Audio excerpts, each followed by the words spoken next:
Enoch walked a few blocks away from campus and sat on his favorite curb to eat his lunch of pastrami sandwich.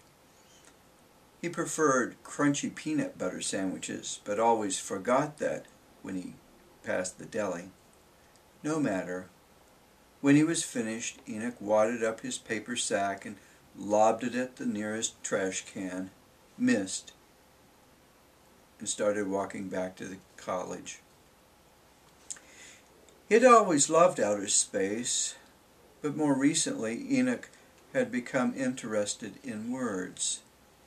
He liked the look of them and their sound apart from their definitions.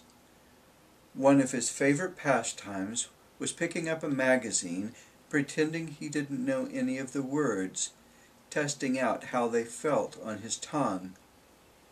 It was comforting to find words that sounded like what they meant: smooth, frumpy, hollow, knock. When the National Aeronautics and Space Administration appointed Enoch to the role of recording sounds for the record, he had spent a full month out of 6 trying to determine what humanity was as a whole and how to best represent it. The more he had thought about people and their languages, about their ideas and innovations and emotions and customs, the less prepared he had felt he was for the job. How could a man like Enoch explain a 150,000-year existence that was unique to every person who had ever lived? He didn't even understand his own life.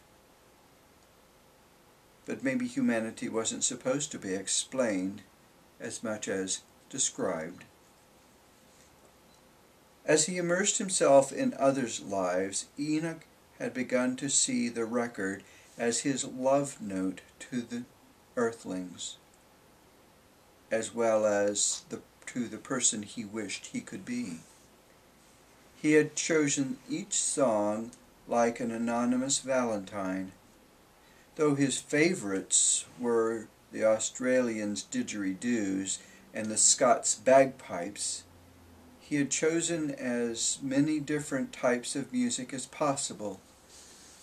When it was complete, Enoch had added a line from a poem he had written when he was younger. To the makers of music, all worlds, all times. The week after finishing the record, he had felt more connected to the world than he had since he was 8 years old.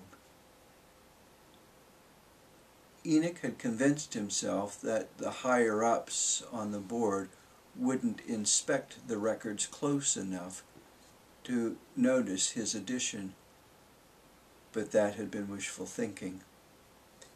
Now not only was NASA about to reject the records because of his lapse of protocol, his teaching position was also being put up for review. Littleton had said it was because the school was tightening its belt in regards to which faculty was afforded a permanent job. But Enoch had seen the review list and knew that, aside from himself, the only person on it was an older female professor whose drinking problem had intensified to the point that she was repeatedly attempting to prove to her non-Euclidean geometry classes that the square root of 16 was in fact the bee's knees. It was only then that Enoch realized how low he had sunk. The college was not ashamed of his poetic license. It was just a catalyst for his inevitable dismissal. Nebulae notwithstanding, the department had wanted him gone a long time ago. He saw that now.